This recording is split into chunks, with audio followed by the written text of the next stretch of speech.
Hey, what's going on, guys? It's Steve. So I'm definitely becoming a fan of my man. That rhymes accidentally. Of my man Kawhi Leonard. Now, the reason for this is because Kawhi Leonard is something that we rarely see. If you look at all-time great players, what do they have? Now, there are the occasional players that are great because, they just purely score the basketball. Like, for example, you have your Melos, your Tracy McGrady's. T-Mac was a pretty solid defender. He wasn't elite like Kawhi, but, you have your solid defenders, like your, people that they can play defense, but they just don't. Like your Melos, your T-Macs, etc., your Iversons. Like those are the players that, okay, they're one of the best ever, obviously, probably top 50, and they're obviously one of the best scorers ever, some of the best scorers ever. However, in terms of defense, if you want to look at the true, like the top of the top, you got your MJs, you got your Kobe's, your LeBrons. What do? Two ways. Same with Magic Johnson, and the same thing with Larry Bird. If you look at Larry Bird, he was a very good defender, extremely underrated and extremely versatile. Now, there are also other great defenders like LeBron, Jordan, Kobe. Kobe Bryant is a really good defender. Even Chris Paul. People say Chris Paul is overrated, but he's not, because people just look and say, oh, he's only averaging around 18 points per game.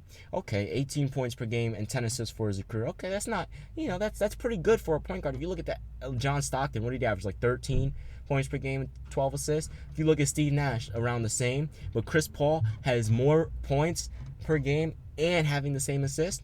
And on top of that, he plays defense. He has, I think, the most all defensive teams for any point guard in NBA history, which is ridiculous. I think it has 9 or 10 of them, which is crazy, and this is what is making me so appreciative to Kawhi Leonard, because Kawhi Leonard, if you look at Kawhi, he doesn't get a lot of recognition. He's one of those players that fly under the radar. Yes, people know who he is. People know that he's a solid player. No, not solid. People know that he's a great player, but people don't talk about, who's the best player in the world?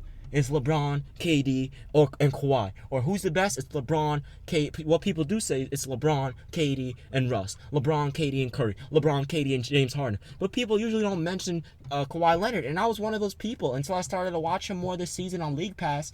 And I'm just like, wait a minute. Every time I see him play, he drops at least 25 points. I think he's averaging exactly 25 points per game, 6 rebounds, 3 assists, which is phenomenal. Now, on top of that, he may not be as efficient as LeBron and Kevin Durant in terms of field goal percentage, because he's shooting 48%, but last year he shot 51%. This year he's shooting 48%. It's only a 2% difference. Okay, and then you want to look at threes, 40% from three for the last 2 years. He's a career 39% three-point shooter, which is absolutely amazing. He's one of the best catch-and-shoot players on this planet, but he gets no recognition for it. On top of that, his free throw percentage, he's shooting 90% from the free throw line. So if you want to foul him, if he drops to the basket, he doesn't make the layup, it doesn't matter, because he's going to make both free throws 9 times out of 10. You can't say that with LeBron.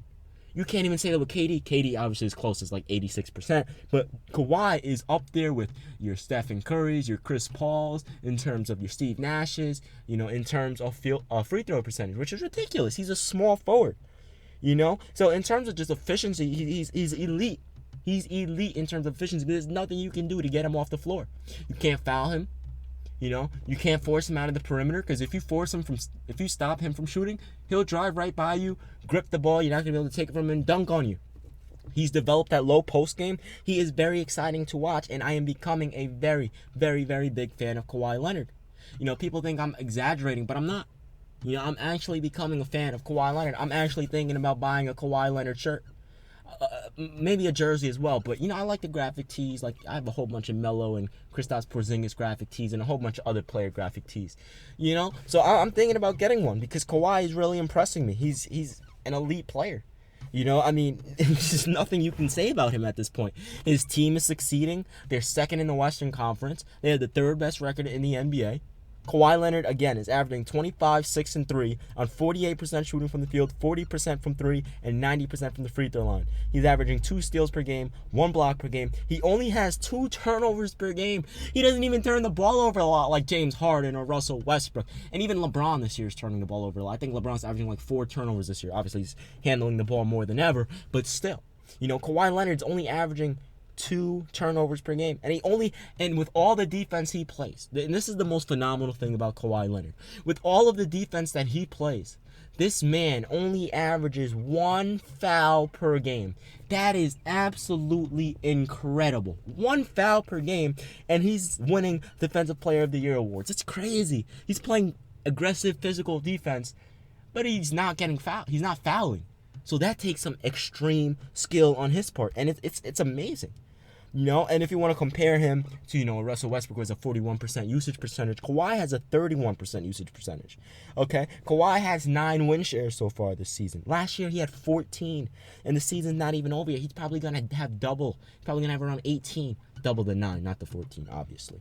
Around 18. He has a 28 PER. He's top 10 in PER. He's top 10 in win shares. I'm pretty sure he's even top 10 in points per game. He's top 10 in efficiency. He's top 10 in player usage rating. He's top 10 in free throw percentage. He's top 10 in three-point percentage. This guy, and he's obviously the best defender in the league. It's crazy. It's crazy how good this guy really is. And people just don't give him the recognition he deserves, which blows my freaking mind because this guy's phenomenal. It's actually truly scary how good this guy is. And he gets no recognition. He's like that quiet superstar. Like people recognize. I bet you by the time he gets to like 34, 35, and he's still consistent throughout his career, people start to, acknowledge him because it took people a while to acknowledge Tim Duncan. I mean, we all knew Tim Duncan was the GOAT, but he never got like crazy attention like LeBron or Kobe or Jordan. It's partly because San Antonio, the market, and things like that, but still. Anyway, guys, I hope you guys enjoyed this video. It's Steve. I'm out. Peace.